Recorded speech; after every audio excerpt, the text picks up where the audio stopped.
Cultura Geral. Apoio Milton Campos, tradição e inovação para seguirmos no topo.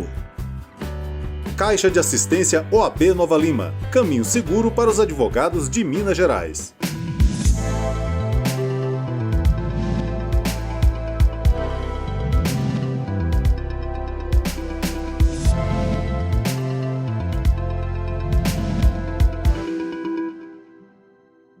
Olá, sejam todos muito bem-vindos ao Cultura Geral. É sempre um prazer fazer o Cultura Geral aqui na TV Banqueta e na Rádio Cultura de Curitiba.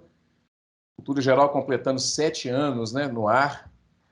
Esse programa que traz na sua gênese essa discussão social que a gente precisa fazer, também trazendo pensamento crítico. Eu acho que é o momento que a gente tem, principalmente nessa ocasião que a gente está vivendo, discutir todas essas relações que está intrinsecamente ligada à nossa democracia. Nós vamos falar hoje sobre guerras híbridas e é muito importante que a gente entenda isso, porque é um modelo de domínio e de poder da sociedade que a gente está vivendo no mundo inteiro, em que a gente não percebe, mas existe aí, de fato, um controle da nossa subjetividade. Para conversar sobre esse assunto, nós estamos recebendo aqui Matheus Mendes, escritor e pesquisador, autor do livro Guerras Híbridas e Neogolpismo, professor da Universidade Federal Rural do Rio de Janeiro, Luiz Felipe Osório, e o juiz de direito Antônio Galvão, membro do Juízes pela Democracia, que eu tenho também alguns amigos que são membros aqui em Belo Horizonte. E isso é muito importante, esse caminho que a gente está seguindo em defesa da nossa democracia, está na gênese do Cultura Geral. Senhores, sejam muito bem-vindos ao Cultura Geral, começando com você, Luiz, que proporcionou essa pauta tão importante para todos nós. Seja muito bem-vindo mais uma vez, você que já esteve aqui no programa em outra oportunidade. É uma satisfação, uma felicidade e uma honra te receber aqui. Obrigado, Ederson. Um bom dia a todos e todas. Uma satisfação poder voltar aqui, sobretudo para tratar de um tema tão instigante que pode vir a explicar muita coisa as quais nós estamos vivenciando hoje e muitas vezes não compreendemos adequadamente. Espero que seja um bom debate. Matheus, muito obrigado pela sua participação também. Eu acho que nessas linhas de pesquisa é fundamental que a gente consiga identificar, quem está criando esse pensamento, quem está trazendo essa pesquisa, esse pensamento, principalmente aqui na América Latina. É uma satisfação muito grande te receber aqui nas telinhas de Minas Gerais e também pela onda do rádio em Curitiba. Oi, Ederson, Luiz Felipe, Antônio. Bom dia para todo mundo, bom dia quem nos assiste pelos mais diversos meios. Ederson, a satisfação é minha. A satisfação é minha de estar podendo ajudar aqui, abrir esse espaço para me ajudar a divulgar minha pesquisa e para poder fazer minha humilde contribuição a esse debate tão instigante que é guerras híbridas e democracia no Brasil. Antônio Galvão, muito obrigado pelo carinho, pela atenção também, e eu acho que ninguém melhor, do que um juiz para a gente poder também estabelecer aqui uma boa conversa com relação às garantias fundamentais, aos direitos fundamentais, aquilo que a gente precisa perceber e também na garantia das nossas liberdades individuais. Um prazer te receber aqui e uma satisfação muito grande. Seja muito bem-vindo aqui nas terras das Alterosas e também pelas ondas do rádio, através das ondas do rádio, da Rádio Cultura de Curitiba.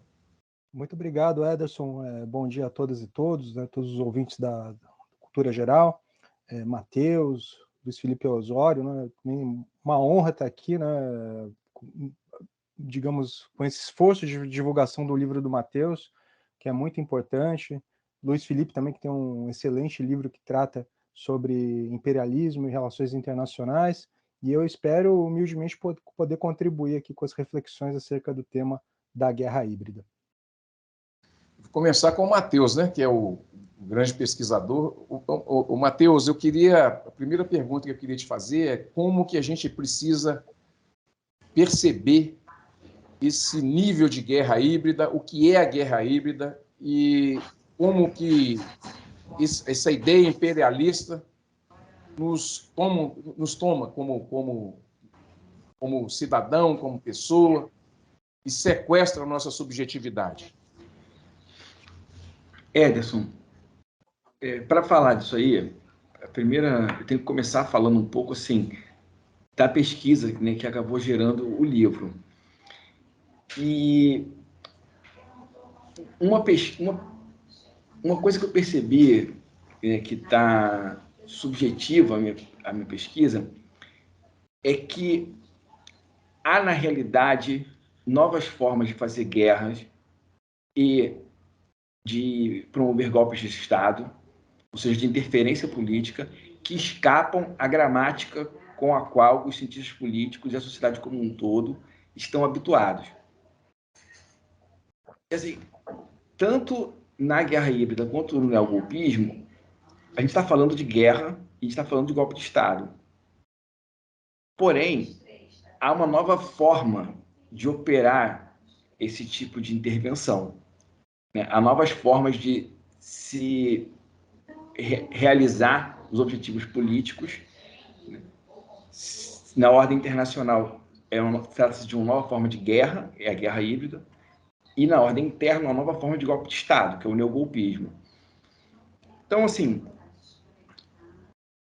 nenhum deles traz elementos novos. Não se trata de, tem aqui uma coisa extremamente nova, que é totalmente diferente. O que tem de diferente é a forma como os elementos usados para a guerra e para o golpe de Estado, eles são operacionalizados. Porque o que eu identifiquei na pesquisa é que, assim, o Sun Tzu já falava da importância de ganhar, de contar com traidores no território que se deveria conquistar. O Maquiavel já falava disso também, né? E então, assim, ganhar corações e mentes do território, das pessoas que habitam o território que se almeja conquistar, não é bem uma novidade. O que a guerra híbrida traz de novidade é a ideia de que ganhar corações e mentes passa a ter uma atividade mais central até do que o conflito bélico propriamente dito, o uso das armas, né? Dos aviões de combate, dos canhões, da tropa. E aí, assim, ganhar os corações e mentes, ou seja, a subjetividade, acaba sendo fundamental para fazer com que as pessoas que habitam o território que se quer conquistar, elas vão estar a favor da conquista, a favor da entrega.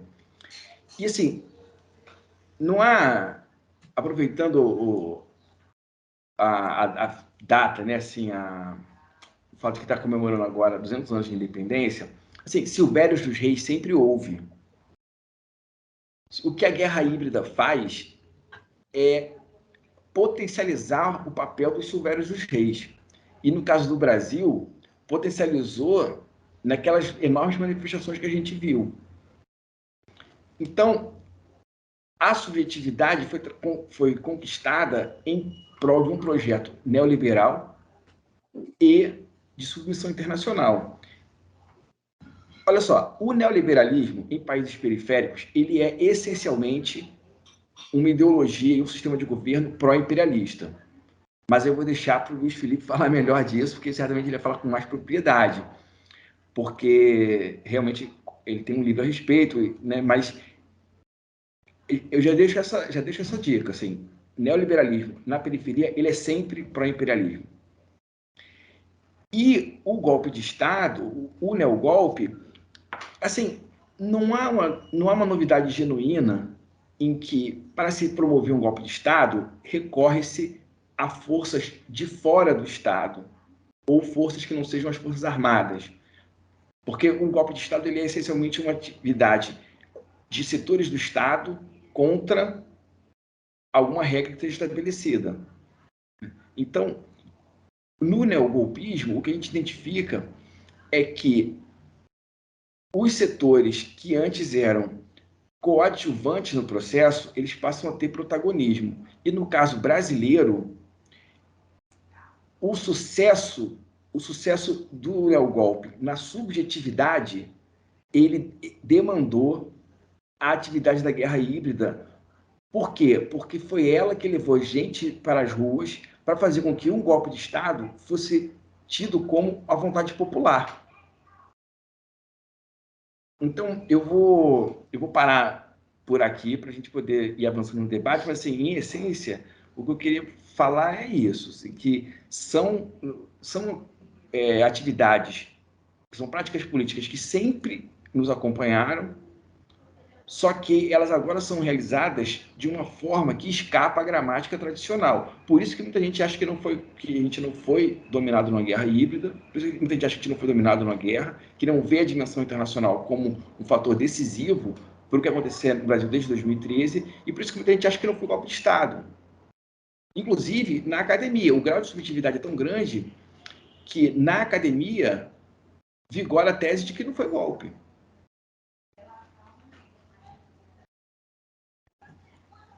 Luiz, eu tenho que te colocar nessa conversa agora, porque as relações internacionais elas estão completamente ligadas a esse movimento, né? Esse movimento que se transforma, né?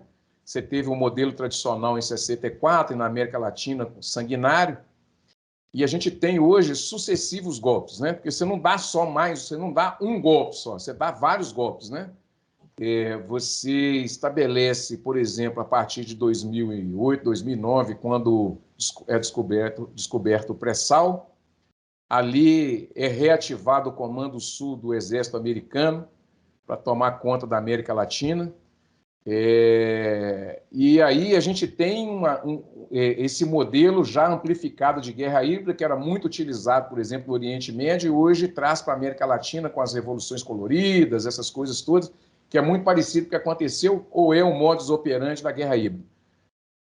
Como que as relações internacionais, esse modelo imperialista fica nesse diapasão, Luiz? Porque tem várias coisas envolvidas, né? Inclusive o sujeito que é perverso, o sujeito que não se importa em ser dominado, o sujeito que é violento, né? E teve algumas falas, por exemplo, no programa, em outras oportunidades, que falam o seguinte: o Brasil é uma grande fazenda, onde todos os impérios, né, ali ainda estabelecido até hoje, tem um pedacinho.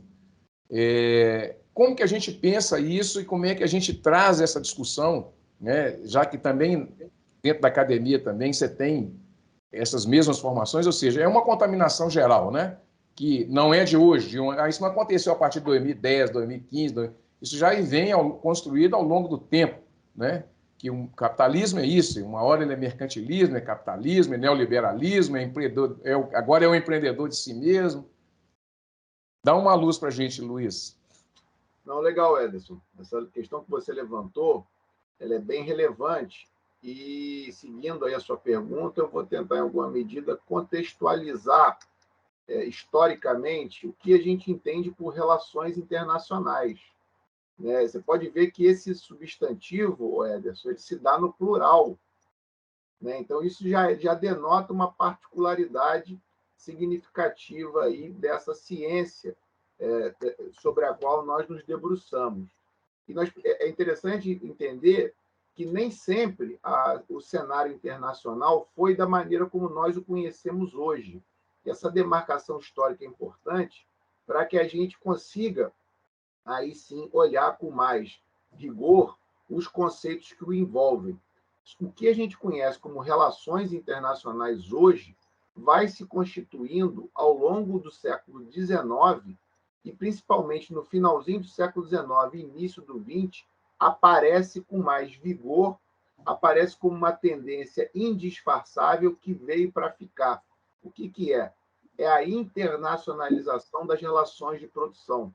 Essa tendência ela é essencial e estruturante do capitalismo, e ela vai moldando o mundo como nós o conhecemos hoje. Isso significa dizer o quê? Que antes do século XIX, a gente havia, naturalmente, né, contatos internacionais, as grandes navegações, inclusive, que têm relação direta com a nossa existência enquanto tal hoje, né, enquanto ex-colônia europeia, mas esse era um momento pretérito ao capitalismo, como você bem pontuou, era o momento do colonialismo, o momento do mercantilismo. Esse momento ele acaba, em alguma medida, sendo superado pelo momento que nós conhecemos hoje do capitalismo. E essa forma política que o internacional se desdobra dentro do capitalismo é o que eu conceituo, que eu chamo de imperialismo. Então, ou seja, o imperialismo nada mais é do que as relações internacionais tendo o modo de produção capitalista como predominante, ou seja, as relações internacionais como nós as conhecemos hoje. Nesse sentido, Ederson, Antônio, Matheus e ouvintes, a gente sabe muito bem que do século XIX, né, naquela virada do século XIX para o século XX até hoje, o século XXI, as coisas mudaram muito. O próprio conceito de imperialismo foi revisitado várias vezes, inclusive em determinados momentos ele foi até dado como morto, né, dado como superado. E hoje em dia a gente vai percebendo que, apesar dele ter passado por momentos, né, de crise, o próprio conceito, hoje a gente vai percebendo que o imperialismo se torna não só um conceito, mas uma parte muito sensível da nossa realidade que não pode ser negada e que não pode simplesmente ser ignorada, né, pelos analistas, pelos estudiosos, pelos interessados e pesquisadores sobre o tema, e mesmo, né, pelas pessoas do cotidiano. O imperialismo hoje, no século XXI, ele vai se manifestando de uma forma muito específica. E o Matheus é feliz em apontar essas particularidades, né, no seu livro, mostrando como que determinados fenômenos vão se reconfigurando, ainda que sejam fenômenos não necessariamente novos, mas eles ganham um novo conteúdo, uma nova especificidade, uma nova forma. Você, na sua pergunta, Ederson, muito bem lembrou aqui de momentos anteriores, como, por exemplo, os golpes, né, da década de 60, da década de 50, 60, 70, na América Latina, e a gente vai percebendo que os golpes de hoje, né, o que o Matheus chama no livro de neogolpismo, ele vai tendo uma característica nova. O que é fundamental pontuar aqui, que eu gostaria, né, de deixar bem claro aí aos ouvintes, é que as relações internacionais no capitalismo, ou seja, o imperialismo, ele é essencialmente composto por golpes, por opressão, por sabotagem, por espionagem, por tudo que envolve essa concorrência desleal e desigual que é a força motriz do internacional. Só que, a depender da quadra histórica em que ele está inserido, ele vai ganhando configurações distintas. As guerras híbridas, como você mesmo chamou a atenção e muito oportunamente, né, faz esse debate sobre, é algo que impacta sobre a nossa realidade e está diretamente vinculado a esse cotidiano que nós vivemos hoje, que é um cotidiano que envolve coisas imateriais, como a própria tecnologia, que possibilita que nós estejamos aqui nos encontrando hoje e falando ao público de Minas Gerais, principalmente, mas sem necessariamente e infelizmente estar, né, na belíssima terra das Alterosas. E isso impacta não só, né, nessa questão de realização de programas e coisas, mas também na ferocidade e na agressividade em que as grandes potências ocidentais, que são a locomotiva dessa dinâmica imperialista, como que elas vão oprimindo e vão, em alguma medida, tentando ceifar qualquer tipo de iniciativa mais autônoma, principalmente em países da periferia, como é no caso do Brasil. Então, o Matheus, no seu livro, ele marca muito bem aí um período histórico em que o Brasil tenta, em alguma medida, algumas, nem vou dizer muitas, não, nem nada muito claramente anti-imperialista, mas tenta medidas mais pragmáticas, medidas de maior autonomia, e, em função disso, ele sofre uma hostilidade tremenda que vem pelos mais variados meios, e hoje meios cada vez mais sofisticados do que era uma mera arapongagem lá daqueles filmes de espiões, né, que nós crescemos assistindo lá pelos anos 80 e 90. Hoje a questão é muito mais sensível, né, ainda que a essência da arapongagem esteja presente, afinal de contas, né, são os aparelhos celulares aí tanto da presidente da República quanto do alto escalão da Petrobras, que são grampeados. Então, ou seja, essa conexão que é muito sutil e que muitas vezes é imaterial e escapa aos nossos olhos, que talvez seja a grande particularidade do imperialismo nos dias de hoje. Antônio, eu queria te chamar para essa conversa. Tem um novo estudo, né, que está começando a acontecer aqui no Brasil e na América Latina, não sei se é novo também, mas é o que eu tenho percebido nessas minhas pesquisas que eu faço aqui para o programa, que é o tecnofeudalismo, que é esse modelo novo de feudalismo que a gente está vivendo, que está tudo interligado, né? Parece que é separado, mas está tudo interligado. Essa nova forma de colonização, a guerra híbrida com relação ao controle da subjetividade e essa falta de mobilidade social que vai se agravar, porque hoje o sujeito pega o seu carro, né, e mudou só a época do feudalismo, né, que o cara pegava a terra, arrendava a terra, você tinha que pagar pelo arrendamento com o que você produzia e ainda tinha atravessadores e tal. E esse modelo é muito parecido com o de hoje, porque o sujeito pega o carro dele, coloca num aplicativo, então ele tem que pagar pelo aplicativo, ele tem que pagar o carro e vai ver o que vai sobrar para ele. Então, assim, é um modelo novo de feudalismo, né? É um feudalismo tecnológico, sem mobilidade social. Muito pelo contrário, você fica estagnado naquele local e não consegue sair dali. A nossa democracia, não existe democracia sem mobilidade social, essa aqui é a realidade, né? Já dizia lá o Leste no livro dele, A Rebelião das Elites e a Traição da Democracia. Como é que a gente pensa isso juntos, Antônio? Como é que a gente vai pensar tudo isso juntos? Ô Edson, obrigado pela pergunta. Por coincidência, assim, essa questão do o que eu chamo de capitalismo comunicativo, né, que seria a dimensão do ciberespaço com o capitalismo, é uma das minhas linhas de pesquisa. Mas eu queria pedir licença para pegar uma frase que você falou logo no início, que se encaixa também com as reflexões do Matheus, até para tentar focar mais na questão da guerra híbrida mesmo, né? Que você falou logo no começo sobre a questão da subjetividade, né? De como a nossa subjetividade é sequestrada, né? Durante esse período, esse ethos, né, neoliberal.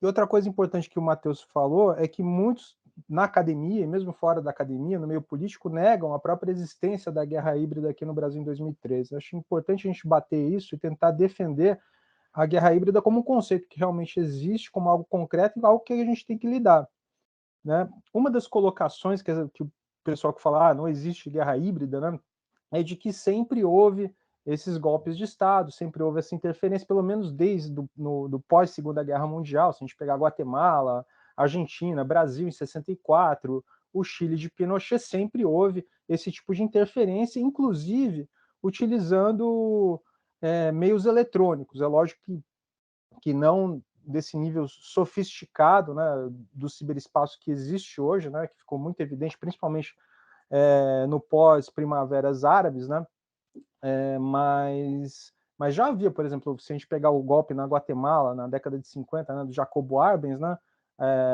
os Estados Unidos utilizaram meios eletrônicos para causar o que a gente pode falar de cismogênese, né, de fragmentação social, e que possibilitou essa troca de regimes na Guatemala, isso lá nos anos 50, também no governo Pinochet também foram utilizados meios eletrônicos para a derrubada do Pinochet. Só que essa sofisticação hoje em dia, ela de tecnologia, ela permite com que mesmo agentes, entidades que são, por exemplo, entre aspas, de esquerda e que defendem lutas progressistas, acabam sendo, pelas suas costas, mobilizados para a fragmentação social. Então, vou dar um exemplo disso. Então, muita gente fala, imagina, eu nunca... em 2013 eu estava lá, eu estava atuando em prol da democracia, enfim, eu estava fazendo um protesto legítimo, né? Só que esses meios computacionais, eles conseguem identificar determinados agentes que são úteis, né, para a fragmentação social e para permitir esse tecido caótico no qual fica propícia o golpismo. Então, por exemplo, eu pego não vou citar nomes aqui, mas eu pego, por exemplo, uma ONG que atua em mídia crítica, e eu faço um investimento nela, para criar, por exemplo, imagens semióticas que são de interesse para a fragmentação social. Então, é um nível de sofisticação tão elevado que, às vezes, o sujeito está militando contra ele mesmo. Né? Outra questão, qual é a grande diferença de um golpe nos anos 60, por exemplo, Brasil em 64, do golpe atual? Eu acho que a minha linha de reflexão, como a do Luiz também, e acredito também do Matheus, tem um forte viés marxista. Então eu penso muito nas questões assim de virada do fordismo para o pós-fordismo. Então não dá para a gente pensar o golpe de Estado dos anos 60 do mesmo jeito que a gente pensa nos dias atuais, no período pós-fordista. Eu acho que a grande diferença é a seguinte, é justamente essa dimensão do internacional que o Luiz Felipe falou. O ethos, né? Qual que era o ethos internacional, por exemplo, nos anos 60? Era a Guerra Fria. Havia uma grande polarização do internacional. A partir dos anos 70, teve uma espécie de cisão disso.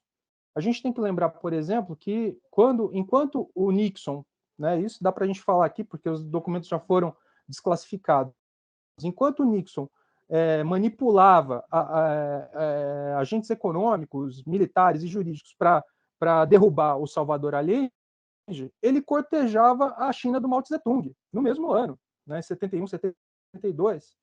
Né? Mas qual que foi a grande diferença? O Salvador Allende foi derrubado não só por uma questão geopolítica, porque ele não queria mais uma segunda Cuba na América Latina, mas também para a instauração do neoliberalismo. O primeiro grande laboratório neoliberal foi o Chile de Allende. E de lá para cá, a gente pode ver que todas essas experiências golpistas tiveram fundamentalmente o escopo de criar espaços de espoliação do tipo neoliberal. E deixando a questão geopolítica, o binômio socialismo-comunismo de lado. É lógico que nos anos 80 houve uma retomada da Guerra Fria com o Ronald Reagan, com a Thatcher, né? Mas que serviu só para dar o strike final no leste europeu. E a partir dos anos 90, a gente vive esse ethos, né, de guerra híbrida, principalmente depois, agora nesse período de guerra ao terror, de guerra global permanente e que molda as nossas subjetividades. Então, não dá para a gente pensar, por exemplo, empresário de si mesmo, não dá para a gente imaginar que a gente vive uma sociedade altamente fragmentada, de guerra de todos contra todos, em que se perde a dimensão de classe, sem que isso também transborde para o internacional. E uma coisa bate na outra. Né? Então, lógico que a gente tem que pensar ainda em termos de guerra entre os estados, né? O que está acontecendo agora entre Rússia e Ucrânia, mas a gente tem que pensar que a gente vive agora uma espécie de guerra de todos contra todos, e que isso tem muito a ver com esse ethos neoliberal, que, apesar de ser um neoliberalismo que a gente pode chamar de um neoliberalismo zumbi, né? que se protrai, né? que está morrendo desde 2008, mas que não morre, né?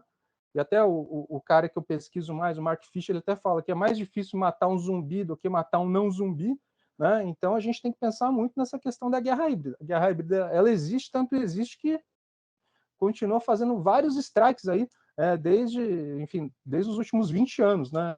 E que agora a gente tenta reverter isso, mas a gente tem que entender como esses mecanismos funcionam, justamente para que agora isso não ocorra novamente. Tá? Obrigado. Matheus, a gente estava falando, por exemplo, com relação à academia, e eu queria que você pontuasse, por exemplo, essas dificuldades que a gente tem no sentido de entender toda essa dinâmica, né? Porque, por exemplo, todo o contexto social que a gente vive está interligado e está sendo controlado por esse modelo de guerra, né, ou de ataque, né? Os ataques neuronais, por exemplo, através do desejo, através da vontade, criando desejos, criando demandas o tempo todo. O Antônio fala uma coisa interessante, que até no campo progressista, que está tendo essa dificuldade até hoje, eu percebo isso claramente, de entender toda essa dinâmica, né, da guerra híbrida.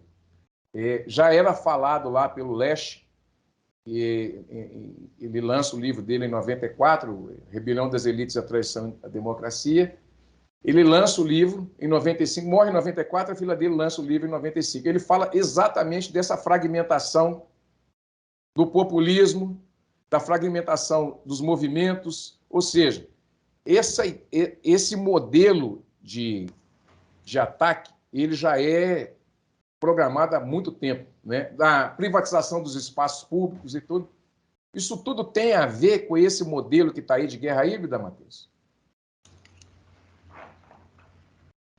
Já está aberto aqui, né? Ederson, tem, porque assim, no modelo de guerra híbrida, em vez da infraestrutura econômica ou das instalações militares, o alvo é a sociedade. Por isso a ideologia é um componente tão importante. Como eu falei, assim, a ideia é atacar, ganhar corações e mentes das pessoas num determinado território para que essas pessoas se mobilizem a favor de uma pauta que é contra, na dimensão interna, é contra seus interesses de classe. É importante a gente ter consciência disso. Bolsonaro foi sufragado. Ele contou com o sufrágio da população, dizendo que as pessoas vão ter que escolher entre direitos e emprego. Mas esse é um dogma neoliberal. E ele ganhou os votos. Então, assim, as pessoas, no plano interno, as pessoas votaram a favor de uma pauta que é contra o seu interesse de classe. No plano das relações internacionais, as pessoas consagraram uma pessoa que prestava continência para uma outra bandeira e defendia um projeto e vem implementando um projeto que é entreguista. Então, assim, isso é ganho da subjetividade, é ganho de corações e mentes das pessoas. Então, parte disso, eu acho que assim, uma parte para ajudar, uma coisa que ajuda a entender, né, é que, como eu ouvi recentemente a Sabrina Fernandes falando, a esquerda brasileira comprou, abraçou bem apertadamente a ideia do fim da história. É impressionante, porque o que acontece? Isso é uma coisa cíclica, né? Recentemente eu fui me dando conta de algumas coisas assim, que nos anos 50, dada a relação entre fascismo e direita, era muito feio se dizer de direita. Então, a direita sumiu. Não, mas olha só, as pessoas continuaram defendendo teses de direita, mas não se apresentavam como direita. Então, quando terminam as ditaduras na América Latina, era muito feio ser de direita, mas as teses de direita, elas existiam e havia quem as defendesse. E aí, logo depois que acabam as ditaduras, acaba a Guerra Fria. E aí, o marxismo cai no ostracismo.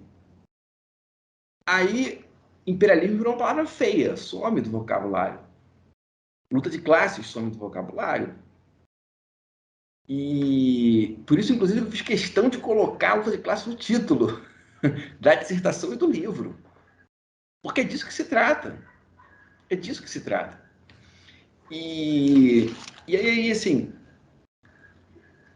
enquanto eu ouvia o Luiz Felipe e o Antônio falando, eu fui anotando aqui algumas coisas, né? Assim, começar por assim, que não deixa de ser curioso, né?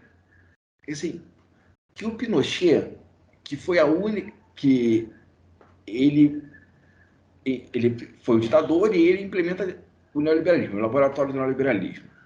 Não deixa de ser curioso que a única ditadura francamente neoliberal foi a última a cair. Porque no Brasil, particularmente, uma das coisas que contribuiu para o fim da ditadura foi que a ditadura, com o seu projeto neodesenvolvimentista, podemos aqui questionar um monte de coisa, mas assim, o fato é, ela tinha um projeto neodesenvolvimentista. Era uma ditadura que não era neoliberal, diferentemente do que aconteceu no Chile. Quando a burguesia brasileira resolve que vai abraçar o neoliberalismo, e já começam a surgir os primeiros think tanks liberais já em 83, né?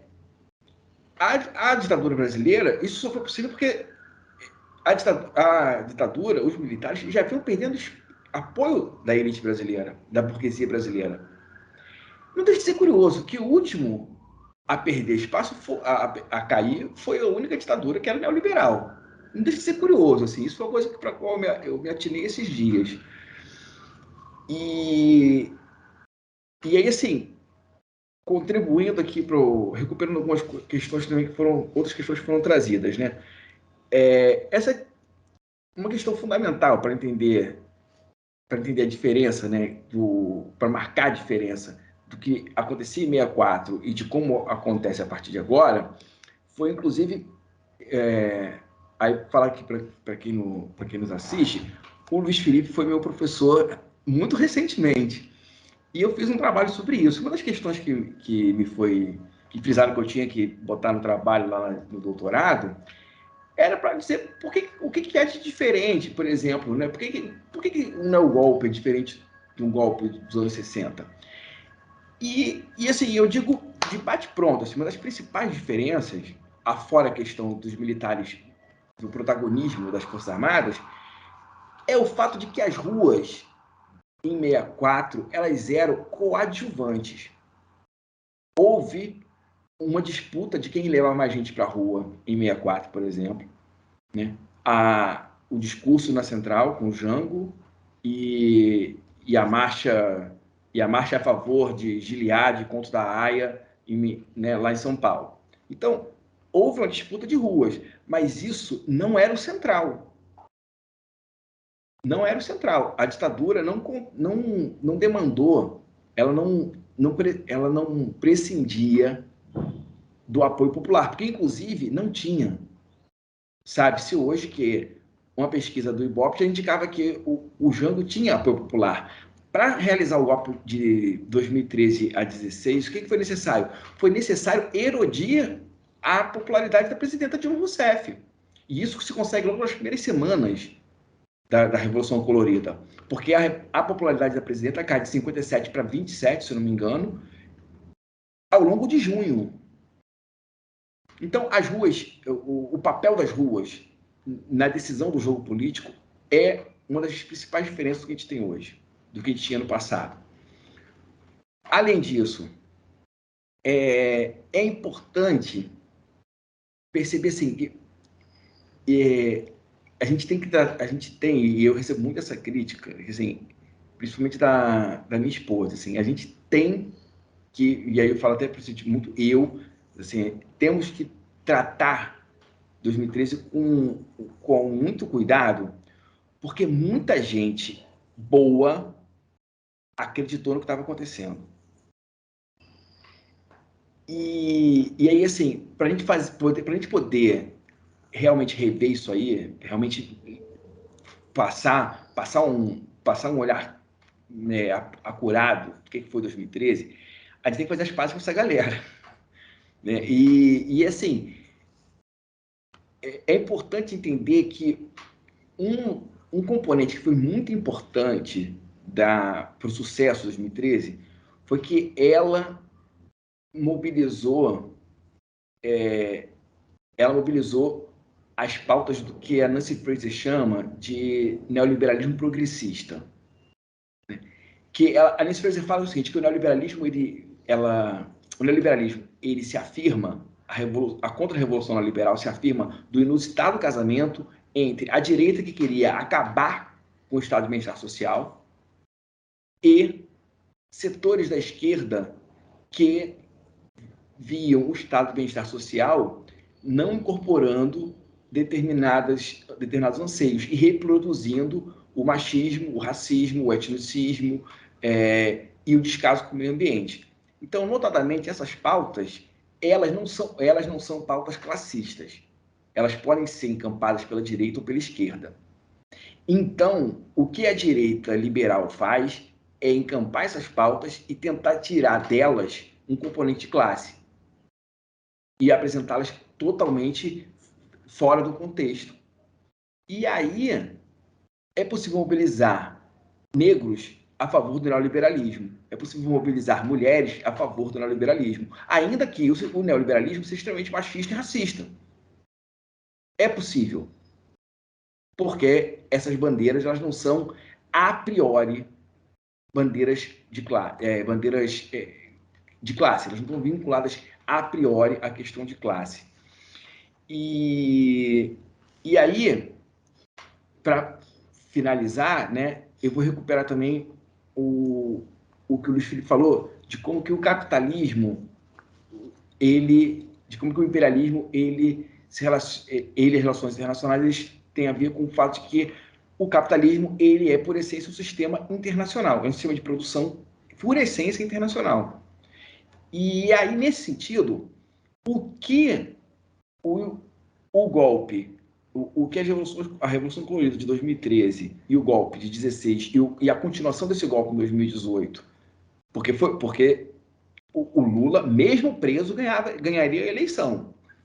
Foi necessário novos instrumentos jurídicos, parlamentares, midiáticos para inviabilizar a candidatura do Lula e perpetuar e sacramentar nas urnas o governo neoliberal. Nem que para isso fosse necessário alimentar as ordens fascistas. Mas aí é outra história. Vou voltar para essa questão do sistema internacionalizado, do sistema produtivo internacionalizado. O que nós temos?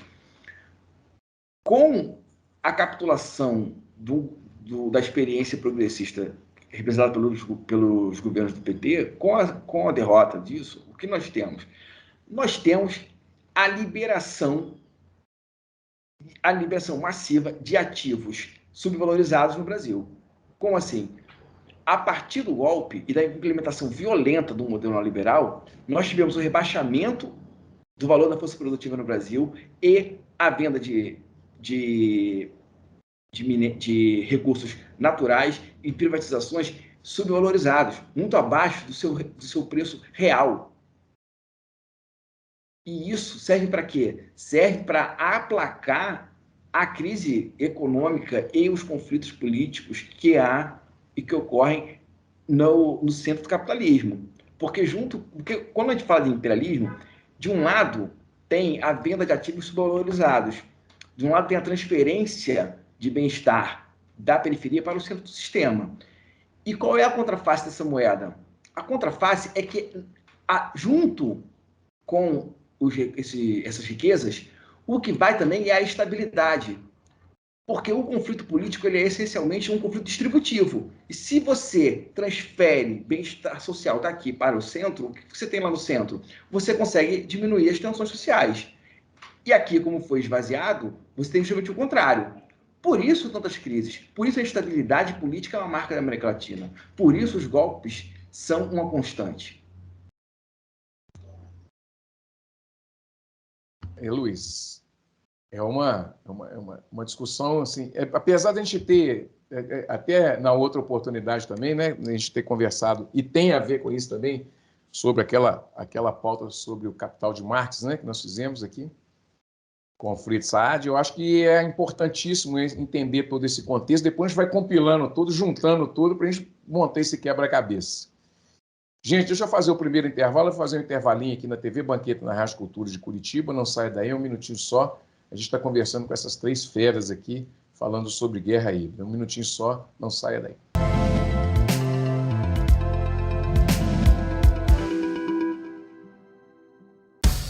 Ser Milton Campos é construir quase meio século de história e continuar construindo o aprendizado por meio de projetos modernos nos próximos anos.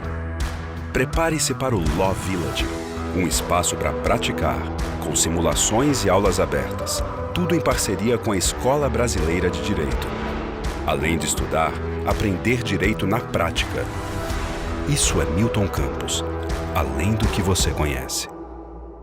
A CAP, Casa de Acolhida Padre Eustáquio, trabalha para que crianças, adolescentes e seus acompanhantes tenham amparo e estrutura durante a luta contra o câncer e doenças hematológicas até a sua cura. Com trabalho, empatia, compromisso e transparência, a CAP transforma necessidade em esperança. Faça a diferença na vida das crianças e adolescentes com câncer e doenças hematológicas. Faça parte desta história. Conheça pessoalmente o nosso trabalho. Apoio TV Banqueta. O que traz a Milton Campos ao topo? A maneira que enxergamos o mundo. Sabemos que, além de alunos, educamos os profissionais do futuro. E esse trabalho vai muito além das salas de aula. Aqui do alto temos uma visão privilegiada. Mas é o que fazemos e no que acreditamos que nos traz ao topo todos os dias. Somos muito além de tradição. Somos Milton Campos, além do que você conhece.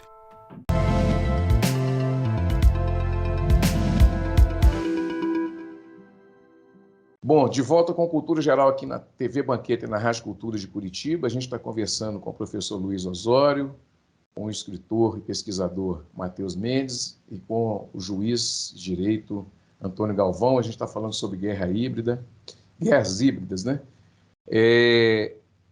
Luiz, eu queria voltar com você nesse segundo bloco, colocando um desafio, né? Que é falar sobre esse modelo de golpe moderno, né? Essa coisa que a gente pode chamar de moderno, mas ele é diversificado, também trazer as relações internacionais para esse debate, né? Porque também é um desafio para as relações internacionais. Hoje a gente não tem relações internacionais. O Brasil hoje não tem.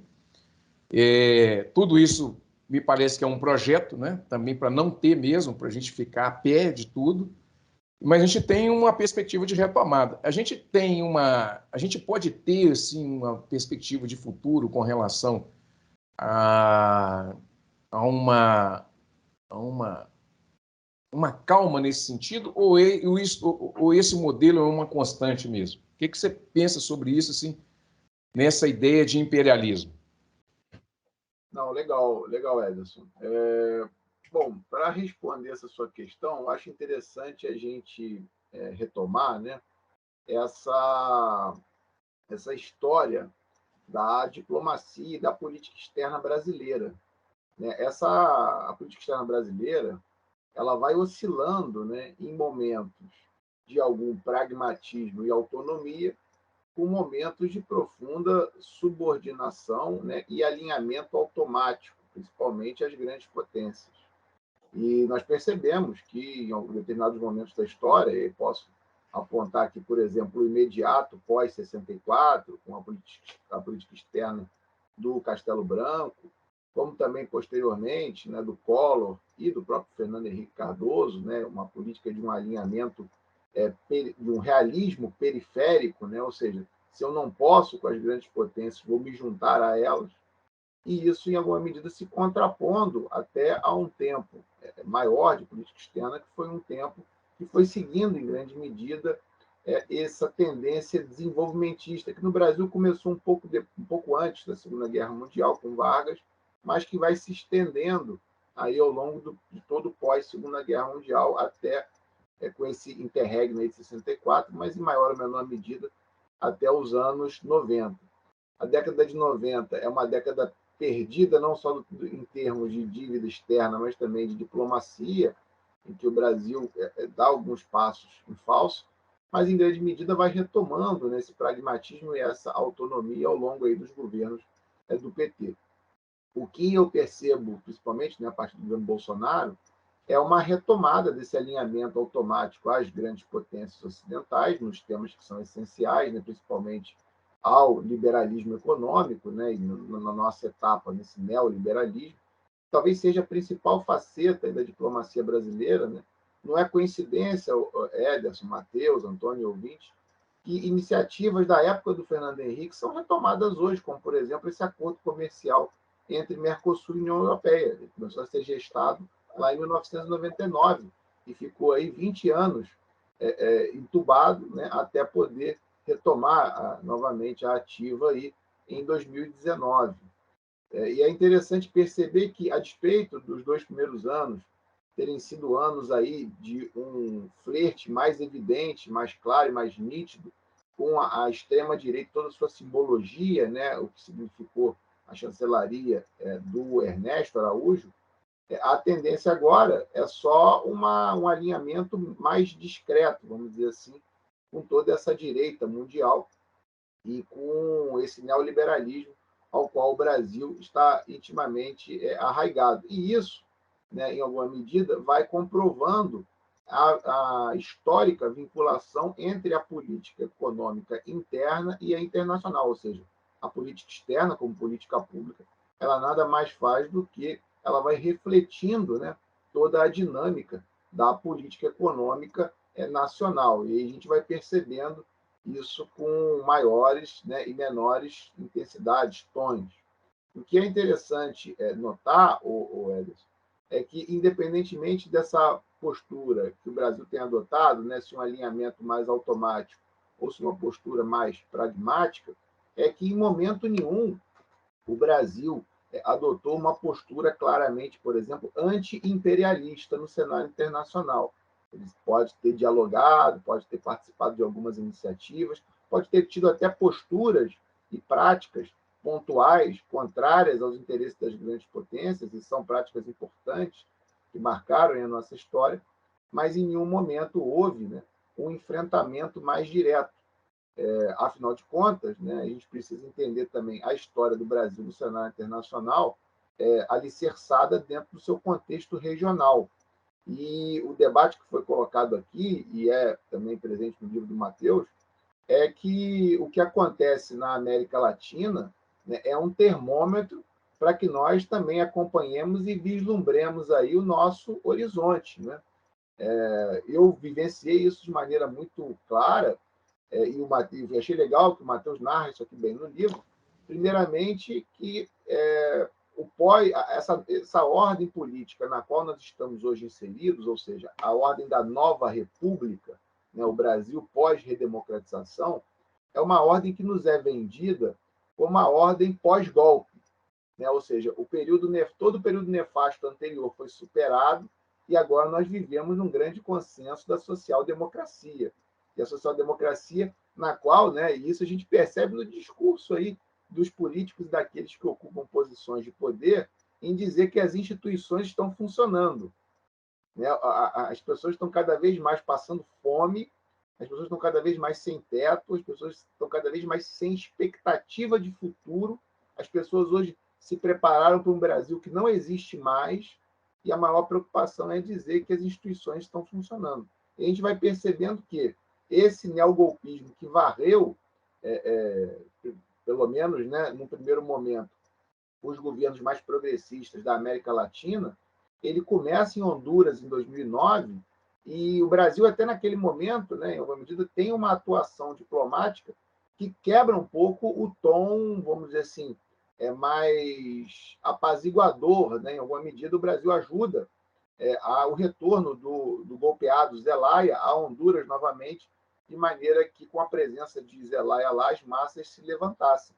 Fato que não ocorreu, apesar do Zelaya ter ficado hospedado, né? A melhor figura jurídica para isso é ter sido hospedado, afinal de contas, não há uma caracterização específica, mas Zelaya ficou lá e não conseguiu levantar novamente as massas em seu favor.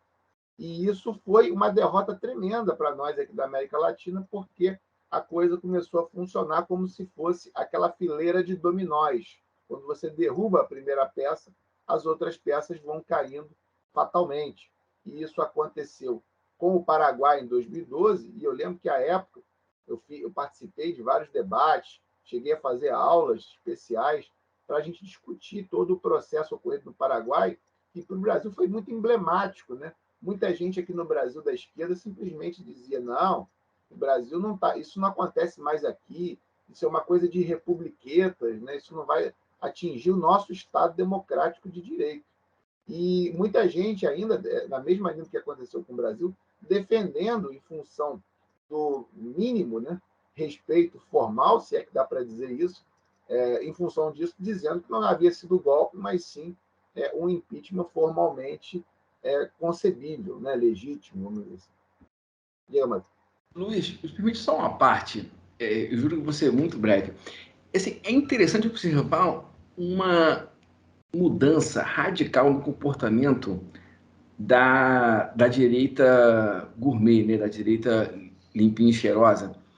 Porque quando houve o golpe na Venezuela em 2002, a direita brasileira estava no poder. Né? Era o governo Fernando Henrique. E o Fernando Henrique liderou a ofensiva internacional que deixou totalmente isolado o Carmona. Tal foi a participação do Fernando Henrique que a primeira ligação que o Chaves faz quando o Chaves acorda novamente no Miraflores foi para o Fernando Henrique para agradecer. E aí, um pouco mais de uma década depois, a direita brasileira ela topou fazer um golpe. Ela passou pano para o golpe em Honduras, passou pano para o golpe no Paraguai e promoveu um golpe aqui. É muito interessante, pegando um gancho que você está falando aí, observar essa mudança na direita brasileira e latino-americana como um todo, mas particularmente a direita brasileira. Era só isso mesmo, querido. Era só essa parte mesmo. Não, sim, Matheus, interessante você colocar isso, porque justamente naquele momento, em 2002, muito do que aconteceu, muito possivelmente veio de uma crença que as direitas, apesar de todo o fracasso que tenha sido os 8 anos do governo Fernando Henrique Cardoso, né, toda a catástrofe que tenha perpetrado na população, eles sempre imaginavam que as chances eleitorais da direita não seriam reduzidas a pó, como foram sucessivamente nos anos posteriores. Né? Muito desse golpismo também que a direita vai aderindo é por perceber que, independentemente do contexto ou dos escândalos que vão aparecendo, como do Mensalão e outros escândalos forjados, fabricados e propagandeados por aí, ela não consegue galgar aí um patamar eleitoral mínimo, a não ser que, né, use de artimanhas um pouco mais diretas, como a própria prisão e inviabilização da candidatura do Lula, ainda que juridicamente pudesse o selo subjúdice, né, em 2018. Mas a gente vai percebendo justamente nessa linha. Agora, é interessante isso que o Matheus colocou, porque demonstra, né, a dificuldade dessa governabilidade dentro do neoliberalismo. E aí isso está ligado diretamente com a primeira fala do Antônio. Né? Ou seja, como que é difícil gerir esse modelo tão pesado, tão cruel socialmente, que é o neoliberalismo. Por quê? Porque se está no poder governos progressistas, governos de esquerda, né, eles não conseguem satisfazer em plenitude as demandas sociais, porque eles alargam ainda mais os horizontes da população para essas demandas. Então, muito também do que ocorreu em 2013, a gente pode debater aqui, que foi um levante da população, isso induzido ou não, né, depende das interpretações, mas o que há de progressista, se é que há um elemento, o que há de progressista nessa jornada de 2013, também é essa demanda por mais bem-estar social. Essa demanda por mais bem-estar social, por serviços públicos de qualidade, por uma intervenção do Estado em determinadas searas, é uma demanda que não se consegue mais efetivar na prática, porque nós não vivemos mais o modelo fordista anterior, mas sim a superação dele, esse pós-fordismo. Ao mesmo tempo, a gente percebe que a direita, no seu neoliberalismo exacerbado, também não consegue se manter por muito tempo no poder sem a insurreição popular. E a gente vai percebendo isso que pela América Latina toda, né, esse neogolpismo que o Matheus chama, e o retorno das direitas ao poder fez com que as populações locais se reinsurgissem, fossem para a rua e demandassem o retorno das esquerdas, ainda que as esquerdas agora bem mais moderadas do que na década de 2000. Então, a gente vai percebendo o que aconteceu, por exemplo, no Chile, né, com insurreições populares e um governo mais moderado, vai percebendo, em alguma medida, o que está acontecendo na Argentina, né, e agora no Brasil, com essa possibilidade de retorno do Partido dos Trabalhadores, mas um retorno, claro, isso ainda está muito incerto, a questão eleitoral não começa, mas é um retorno que já mostra o caráter moderado pelo fato de o vice da chapa ser o antigo antagonista dentro dessa ordem da velha república. Então, ou seja, são questões importantes políticas e de política econômica e da economia política, para falar de maneira mais clara, que precisam aí ser destrinchadas para a gente entender um assunto tão palpitante quanto esse. Antônio, antes da gente fazer o intervalo, o último intervalo, eu queria te perguntar se a nossa democracia está em risco.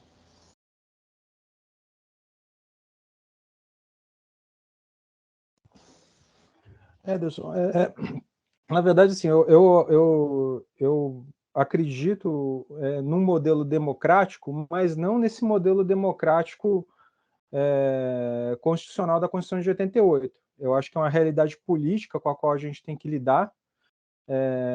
A Constituição é um instrumento, principalmente quem é operador do direito, quem atua no sistema de justiça tem que lidar, mas a gente não pode perder a dimensão estratégica de pensar para além disso.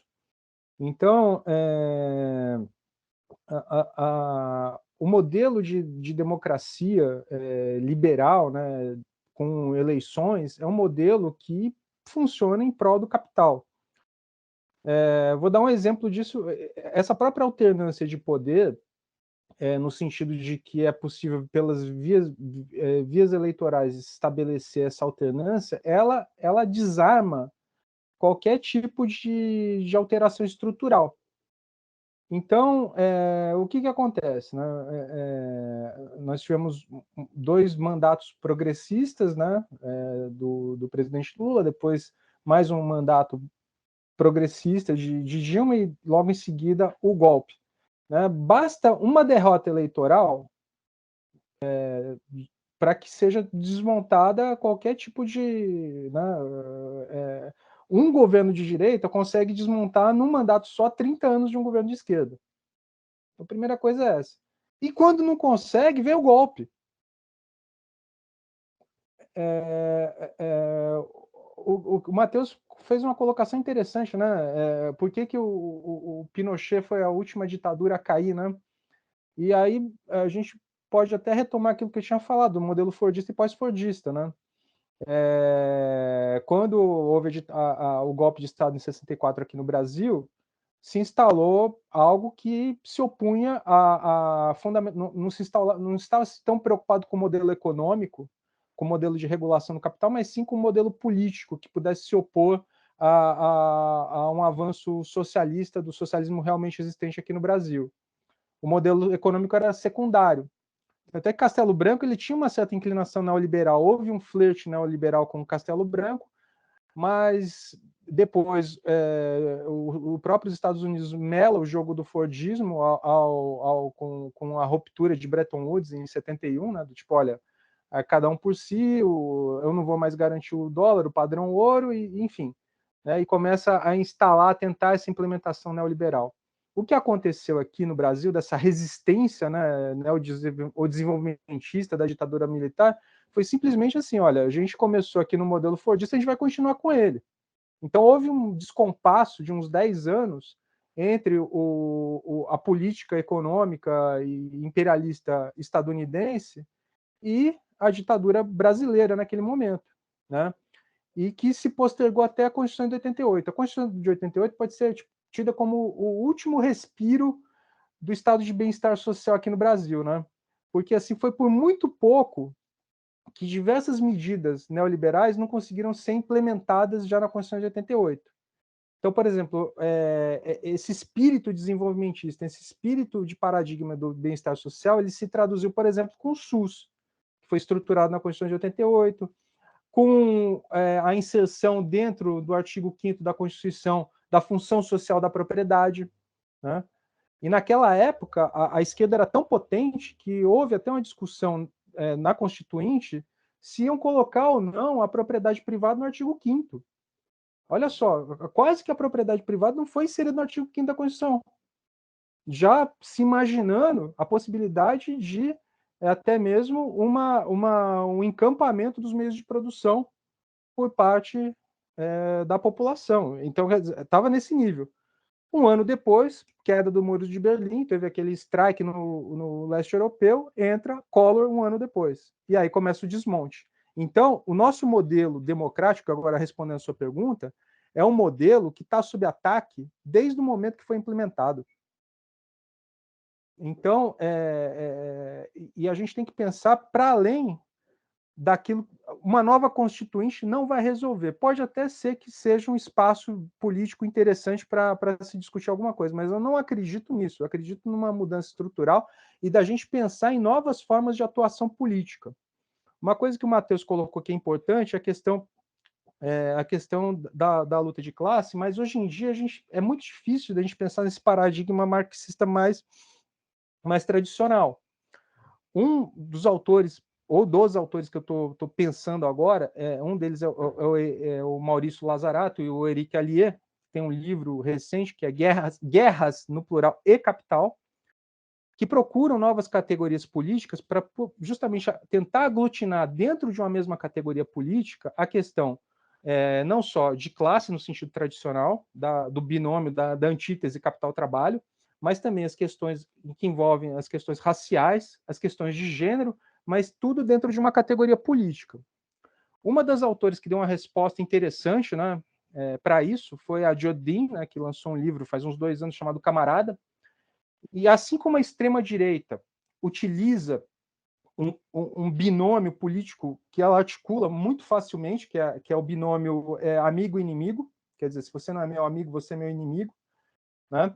Então, é muito mais fácil, muito palatável para uma população, e o Brasil tem toda uma tradição, infelizmente, reacionária, só a gente tentar lembrar dos integralistas, né, que chegou a ter mais de 1 milhão de participantes na ação integralista, né?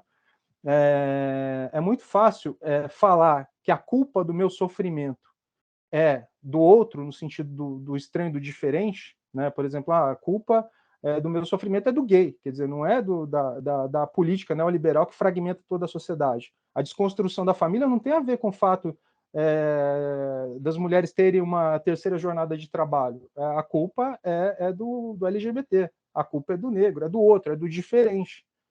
E a Jodidin, ela tenta resgatar um elemento político que bata contra isso, que é a noção de camarada.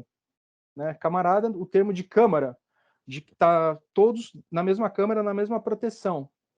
Então, sempre que nós formos pensar no campo progressista, em algum avanço, a gente não pode deixar ninguém de fora. Parece uma coisa meio simples, mas é algo que muitas vezes é esquecido. Nós vemos partidos de esquerda colocar as questões, por exemplo, de gênero e de raça num segundo plano. O que é um erro que se mostra patente desde os anos 70, porque o que a gente está vivenciando agora são discussões que se protraem desde o maio de 68, e que a gente não conseguiu até agora dar uma resposta política ou criar uma categoria política distinta. Esse conceito de camarada é um conceito muito inicial, mas a gente tem que partir de algum lugar. Então, eu acho importante isso, a gente tentar pensar nessas costuras de classe, raça e gênero, que a unificação de tudo isso dentro de uma categoria política é o que vai ser a molécula de resistência contra esse ataque reacionário que é sempre feito em termos de amigo e inimigo. Isso desde o nazismo, né? Antes a culpa era do judeu, agora a culpa é do diferente do LGBT, do negro, a culpa é de quem recebe Bolsa Família. Então é isso. Obrigado.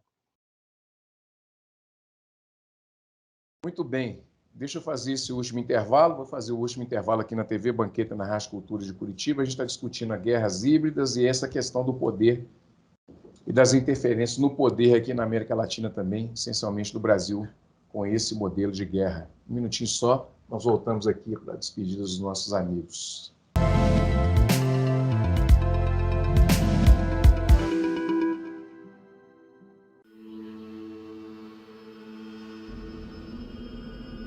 Do que é construída a Milton Campos? Podem falar da tradição, dos nossos professores ou da nossa estrutura. Não estão errados. Mas uma coisa une todos esses motivos que nos dão orgulho de ser Milton Campos: a maneira que enxergamos o mundo. Além de alunos, educamos os profissionais do futuro. Por isso, além de ensinar, desenvolvemos em conjunto. E esse é um trabalho que vai muito além das salas de aula. Para isso, temos ao nosso lado parcerias além do comum, para colocar tudo isso em prática. Afinal, do alto temos uma visão privilegiada, mas precisamos caminhar até o topo todos os dias. Somos muito além de tradição. Somos Milton Campos. Além do que você conhece. A CAP, Casa de Acolhida Padre Eustáquio, trabalha para que crianças, adolescentes e seus acompanhantes tenham amparo e estrutura durante a luta contra o câncer e doenças hematológicas até a sua cura. Com trabalho, empatia, compromisso e transparência, a CAP transforma necessidade em esperança. Faça a diferença na vida das crianças e adolescentes com câncer e doenças hematológicas. Faça parte desta história. Conheça pessoalmente o nosso trabalho. Apoio TV Banqueta. Ser Milton Campos é construir quase meio século de história. E continuar construindo o aprendizado por meio de projetos modernos nos próximos anos.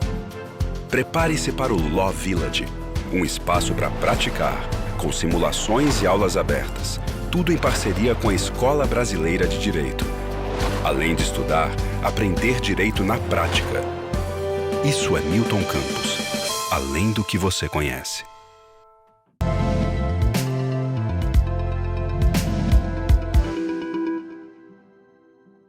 Bom, de volta com Cultura Geral aqui na TV Banqueta e na Rádio Cultura de Curitiba. Gostaria de agradecer ao Luiz. Luiz, muito obrigado pela sua participação aqui na TV Banqueta e na Rádio Cultura de Curitiba com essa conversa tão elucidativa. Muito obrigado por você ter possibilitado essa pauta tão relevante para todos nós, viu? Ederson, eu que agradeço o convite. É sempre uma satisfação estar aqui, podendo dialogar e falar para o seu público ouvinte. E principalmente hoje, em especial, né, ao lado de duas pessoas que eu admiro muito, o Matheus e o Antônio, que são grandes especialistas no tema aí, e espero que esse debate, em alguma medida, contribua aí para que nós possamos fazer essa reflexão do nosso cotidiano, uma reflexão sempre crítica, sempre progressista e sempre transformadora. Obrigado. Antônio, muito obrigado pela sua participação, viu? Fico muito feliz, honrado e satisfeito de ter essa possibilidade de conversar sobre esse assunto que assola a América Latina inteira, viu? Não, eu que agradeço, Ederson, a oportunidade de estar também com duas pessoas que eu admiro muito, né? O Luiz Felipe, que para mim sempre foi uma referência dentro da questão do imperialismo e das relações internacionais. O Matheus também, que eu já acompanho, estudo pelo menos há uns 2 anos, e agora tenho o prazer de conhecer pessoalmente, pelo menos via videoconferência, e sigo à disposição nesses debates, nessas reflexões. E para a gente encerrar, de fato, Matheus, muito obrigado pela sua contribuição com esse estudo, com essa pesquisa, que nos ajuda a comemorar 7 anos de Cultura Geral com uma pauta tão importante, né, para a sociedade brasileira. Muito obrigado, viu? Ederson, eu que agradeço. Realmente foi uma honra participar, né? É sempre bom de poder ter um espaço, né, para tratar, assim, apresentar as ideias, mas assim, a gente acabei de lançar um livro, uma oportunidade muito boa, né? E quero agradecer também ao Antônio e às pessoas que estão aí nos assistindo, e agradecer especialmente ao meu professor Luiz Felipe Osório, né? Porque foi realmente assim, quem viabilizou esse encontro aqui. E também, assim, né, ele já vinha falando do Antônio para mim há algum tempo, assim, que dizia, ó, tudo que você fala para mim, eu estou passando para o Antônio e tal. Daqui a pouco vou conseguir vocês se conhecerem. E aí tá feito, né? Obrigado mesmo, né, Luiz Felipe? Foi uma enorme ajuda aí para mim. E dizer, Ederson, eu estou à disposição, tá? Querendo aí, a gente tá junto aí. Quando vocês vierem ao Rio, aí a gente se encontra aí, vai ser um prazer trocar essa ideia presencialmente. Ou quando eu for a BH ou São Paulo também. Perfeito. Gente, chegamos ao final do programa Cultura Geral. Um beijo no coração de todos. Cultura Geral, 7 anos. Obrigado a essas feras aqui que nos ajudaram a discutir esse assunto. O assunto não se encerra por aqui, mas já é a primeira, ou segunda, ou terceira contribuição que a gente consegue fazer. Um beijo no coração de todos. Voltaremos amanhã aqui no Cultura Geral, na TV Banqueta e na Rádio Cultura de Curitiba, com mais um programa super especial. Um abraço e até amanhã, se Deus quiser. Vida longa, Cultura Geral.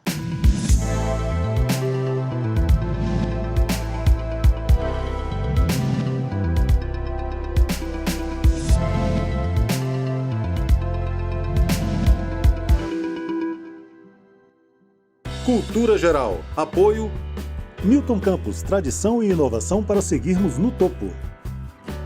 Caixa de Assistência OAB Nova Lima. Caminho seguro para os advogados de Minas Gerais.